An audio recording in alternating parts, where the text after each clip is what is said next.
بسم اللہ الرحمن الرحیم۔ السلام علیکم، میرا نام ہے مہاویر پرساد سینی اور میں پیسے سے پلمبر ہوں، کنسٹرکشن لائن کا کانٹریکٹر۔ اور میں ویسے تو ڈاکٹر صاحب کا بہت بڑا فین ہوں، اور ویسے میں سبھی دھرم سبھاؤں میں جاتا ہوں، دیکھتا ہوں، اور خاص کر کے اسلام کی جو دھرم سبھا کا جو آج میں یہ جو جن سیلاب دیکھ رہا ہوں، اس کو دیکھ کے تو مجھے وشواس بھی نہیں ہو رہا ہے کہ اتنا بڑا جن سیلاب ایکتا کے ساتھ شانتی سے جو بیٹھا ہے۔ اور اسی کو دیکھتے ہوئے اور پچھلے 22 تاریخ سے میں لگاتار یہاں آ رہا ہوں، یہ آج تیسرا دن ہے، ڈاکٹر صاحب کی بھی تقریر سن رہا ہوں۔ اس کے آگے جو اسلام مذہب ہے اس کے پرتی میری جو پہلے جو عزت تھی، پسندگی تھی، وہ کتنی گنا بڑھ گئی ہے تو میں الفاظ نہیں کر سکتا، لیکن کچھ بھرانتیاں، کچھ کنفیوزنگ ہے جس کا میں خلاصہ چاہتا ہوں۔ اس کے لیے خلاصہ چاہتا ہوں کہ ان فیوچر ہو سکتا ہے، میری بھی ایک دلی تمنا ہے کہ میں بھی اسلام قبول کر لوں کچھ پاریوارک ذمہ داریوں کو پورا کرنے کے بعد۔ تو یہ میری جو کنفیوزنگ ہے، اس کے بارے میں ذرا ڈاکٹر صاحب سے میری ونتی ہے کہ کچھ خلاصہ کریں۔ جیسے کہ ہم سب مانتے ہیں، ہم سب مسلم بھائی مانتے ہیں کہ اللہ ایک ہے، اللہ کے رسول پیغمبر آخری پیغمبر ہیں، قرآن پاک ایک ہیں، تو پھر اس کے ماننے والوں میں اتنی ویرودابھاس، اتنی بھرانتیاں کیوں ہے؟ اتنی بھرانتیاں، اتنی گٹ بازی کہ جب میں یہاں باندرا سے یہاں آ رہا تھا تو کچھ مسلم بھائیوں سے جب میں نے ذکر کیا کہ میں اجتماع میں جا رہا ہوں تو مجھ سے پوچھا گیا آزاد میدان جا رہے ہو کیا؟ میں نے کہا نہیں، میں تو شائن جا رہا ہوں۔ ارے کہاں جا رہے ہو تم؟ وہاں نہیں تو آزاد میدان جاؤ۔ میں بولا کیوں بھائی؟ وہاں بھی اللہ کو ایک مانتے ہیں، قرآن کی قواعد ہوتی ہے، اور میں نے ڈاکٹر صاحب کا جیسے سنا، حدیث کی، قرآن کی، سنت کی جو باتیں ہوتی ہے میرے کو بہت پسند ہے، اور وہی چیزیں ہیں عام اسلام میں، پھر تم کیوں برائی کیوں کر رہے ہو؟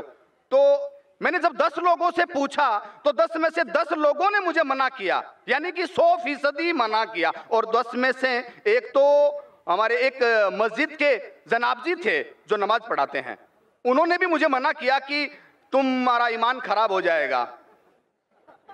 تو یہی ایسا کیوں؟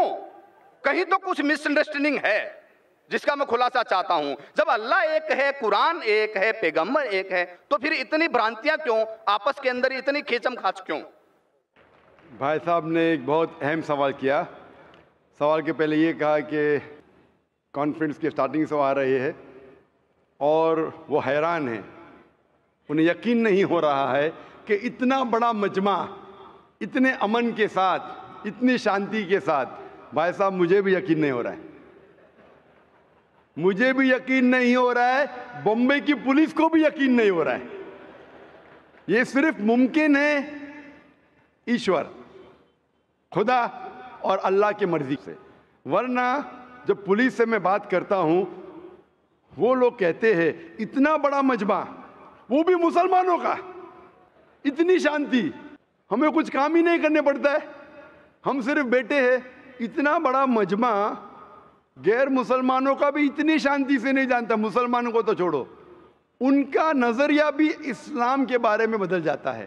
اور آپ مجھے اگر پوچھیں گے، ہمارے بھی پولیس ہمیں جو مدد کر رہی ہے کہ شانتی سے جائے، ہمارے پاس بھی کیمرہ وہ سب لگے ہیں، لیکن میں سمجھتا ہوں یہ صرف اللہ سبحانہ و تعالیٰ ہی، اس کی مرضی سے ہی یہ پاسبل ہے، یہ ممکن ہے کہ اتنی شانتی سے لوگ آتے ہیں، اتنی شانتی سے جاتے ہیں، ورنہ یہ ممکن ہی نہیں ہے۔ آپ کا سوال یہ تھا کہ ایک مسلمان کا قرآن ہے کہ مسلمان ایک خدا میں مانتے، مسلمان ایک آخری پیغام میں مانتے، تو اس کے اندر سیکٹس کیوں ہیں، اس کے اندر فرقے کیوں ہیں، اس میں گروپس کیوں ہیں؟ اور پھر آگے بھی یہ کہا آپ نے کہ آپ جب 10 مسلمانوں نے کہا ٹرین کے اندر کہاں جا رہے تو آپ نے کہا کہ سمیہ گراؤنڈ، تو انہوں نے کہا آزاد میدان جائیے، 100% انہوں نے آپ کو روکا۔ میرے حساب سے اگر کسی نے کسی کو یہاں آنے سے روکا میں ان کو بھی جزاک اللہ کہتا ہوں. میں جانتا ہوں کہ لاکھوں پیمفلیٹس بٹے کہ اس سمیہ گراؤنڈ میں مت آؤ, وہ ذاکر نائک آپ کو بہکائیں گا. ہم نے بھی پبلسٹی کی, لیکن شاید پبلسٹی میں کمی تھی, تو اللہ سبحانہ و تعالیٰ نے ان کے ذریعے لوگوں سے پیمفلیٹ بٹوائے. کئی لوگ نے مجھے کہا کہ میں تو بھول ہی گیا تھا جاننے کے لیے, جب یہ پیمفلیٹ ملا نہیں جانا چاہیے تو مجھے یاد آ گیا. کتنے لوگ نے مجھے کہا کہ میرے جانے کا ارادہ نہیں تھا سمیہ گراؤنڈ میں, جب یہ ملا کہ یہ ذاکر نائک بھڑکاتا ہے, ہم دیکھیں گے کیسا بھڑکائیں گا, کیسا بہکائیں گا. ہم بھی تو دیکھے, کئی لوگ آ رہے دیکھنے کے لیے. تو الحمدللہ میں ان کا شکر گزار ہوں, میں ان لوگوں کا شکر گزار ہوں جو لوگ نے پیمفلیٹ بانٹا, جو لوگ کہہ رہے مت آئیے, ان کا شکر گزار ہوں. میں ہمیشہ مانتا ہوں اللہ سبحانہ و تعالیٰ میں, قرآن میں اللہ تعالیٰ کہتے ہیں سورہ عمران میں سورہ نمبر 3 آیت نمبر 54 میں, مکروا مکر اللہ واللہ خیر الماکرین. انہوں نے پلاٹ کیا, پلان کیا, اللہ سبحانہ و تعالیٰ نے بھی پلاننگ کی. سب سے بہترین ہے اللہ سبحانہ و تعالیٰ. شاید ہمارے پبلسٹی میں کمی رہ گئی تھی, تو اللہ سبحانہ و تعالیٰ نے اور پلاننگ کیا. اور مجھے ان سے کوئی گلا شکوہ نہیں ہے, مجھے کوئی گلا شکوہ نہیں ہے. میں ان کو جزاک اللہ کہتا ہوں, اور میں اللہ سبحانہ سے درخواست کرتا ہوں کہ مجھے اور ان کو ہدایت دے. آپ کا جو مین سوال تھا کہ جب مسلمانوں کا قرآن ایک, مسلمانوں کا جو اللہ ہے, خدا ہے, ایشور ہے ایک, پیغمبر ایک, تو فرقے کیوں گروپزم؟ اس کا جواب ہے قرآن مجید میں سورہ عمران سورہ نمبر 3 آیت نمبر 103 میں, وَاعْتَصِمُوا بِحَبْلِ اللَّهِ جَمِيعًا وَلَا تَفَرَّقُوا. آپ لوگ اللہ کی رسی کو مضبوطی سے پکڑو اور آپس میں مت بٹو. قرآن مجید میں لکھا ہے اللہ کی رسی کو مضبوطی سے پکڑو. اللہ کی رسی کیا ہے؟ یہ قرآن مجید اللہ سبحانہ و تعالیٰ کی رسی ہے. ہم مسلمانوں کو اللہ سبحانہ و تعالیٰ کہتے ہیں کہ قرآن مجید کو مضبوطی سے پکڑو اور آپس میں فرقے مت بناؤ, آپس میں مت بٹو. اور اللہ تعالیٰ فرماتے ہیں قرآن مجید میں سورہ نساء میں سورہ نمبر 4 آیت نمبر 59 میں, اطیعوا اللہ اطیعوا الرسول. آپ اللہ کی اطاعت کرو اور اللہ کے رسول کی اطاعت کرو.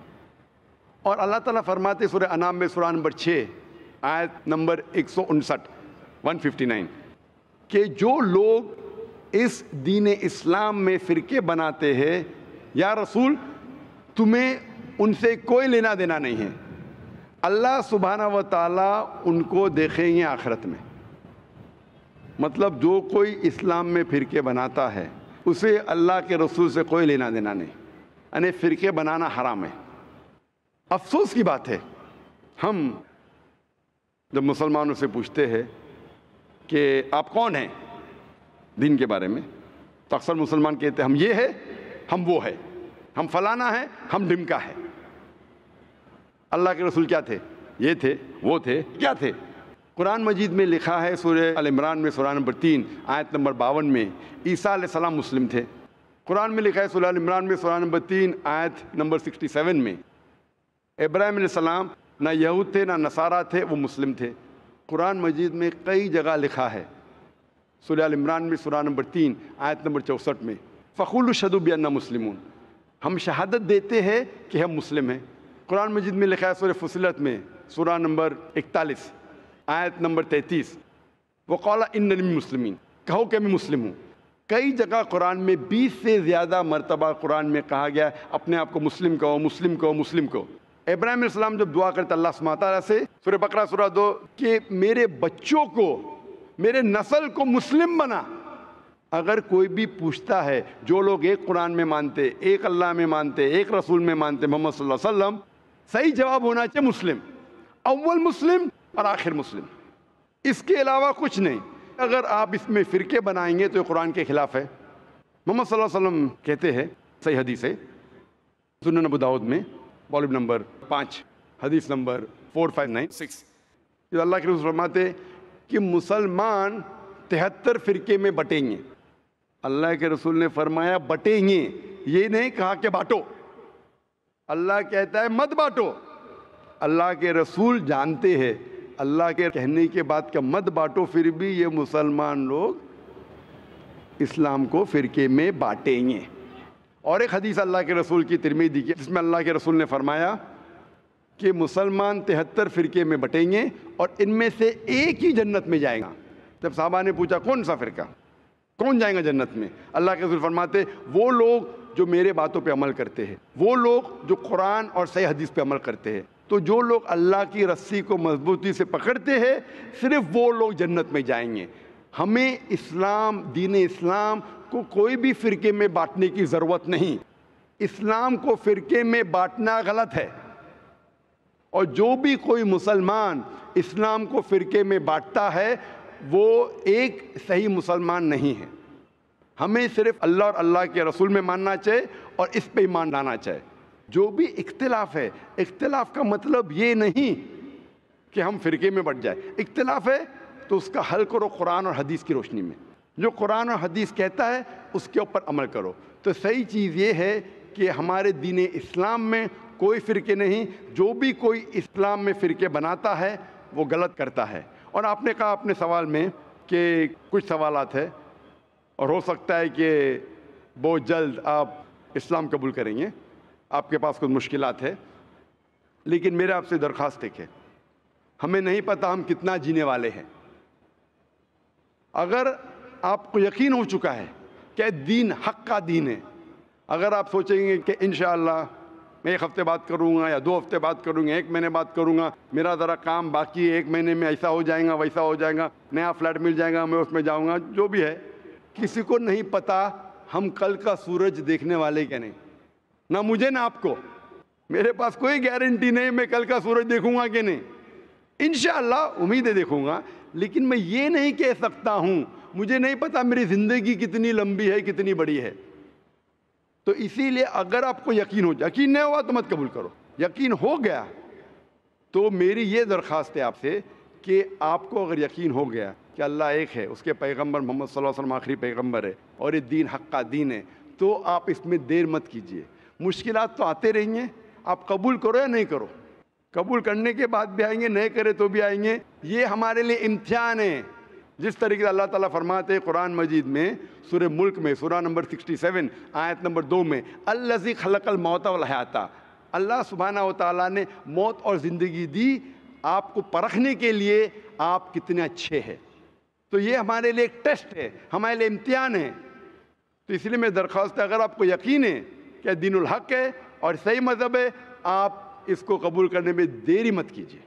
جی آپ کی بات بالکل ٹھیک ہے، لیکن کچھ سماجک ذمہ داریاں ہیں جن کو اسی مذہب میں رہ کے پورا کرنا ضروری ہو جاتا ہے، وہ پورا کرنے کے بعد ہی کر پائیں گے۔ میں آپ سے یہ کہوں گا آپ کو پبلک میں شہادہ دینے کی ضرورت نہیں، اسلام قبول کرنے کے لیے پبلک میں شہادہ دینے کی شرط ہی نہیں ہے، آپ کو کسی کو بولنے کی بھی ضرورت نہیں ہے، یہ آپ اور آپ کے خدا کے درمیان ہے، آپ اور اللہ کے درمیان ہے۔ میں آپ سے یہ التجا کروں گا، آپ سے یہ درخواست کروں گا، ریکویسٹ کروں گا، اگر یقین ہے دل میں قبول کرو، لوگ کو بولنے کی ضرورت ہی نہیں، مائک پہ شہادہ دینے کی ضرورت ہی نہیں، ذاکر کو بولنے کی بھی ضرورت نہیں، ذاکر کو بولنے کا شرط نہیں ہے اسلام میں داخل ہونے کے لیے، اللہ اور آپ کے درمیان ہے۔ آپ کم از کم دل میں ایمان لاؤ، اللہ کو مانو، یہ مانو کہ خدا ایک ہے، اس کے علاوہ کوئی معبود نہیں، یہ مانو کہ آخری پیغمبر محمد صلی اللہ علیہ وسلم ہے۔ اناؤنس آپ 1 ہفتے بعد کرو، 2 ہفتے بعد کرو، 1 سال کرو، 2 سال بعد، اس میں کوئی اعتراض نہیں۔ اناؤنس کرنا ہر ایک کو کہنا ضروری نہیں، لیکن اگر آپ کی کچھ مشکلات ہے جیسا حل ہو جائیں گے تب اناؤنس کر سکتے ہیں، لیکن دل میں تو کم از کم مان لو۔ انشاءاللہ میں دعا کروں گا کہ اللہ تعالیٰ آپ کی مدد کرے اور آپ کی مشکلات کو جلدی جلدی دور کرے۔ جزاک اللہ۔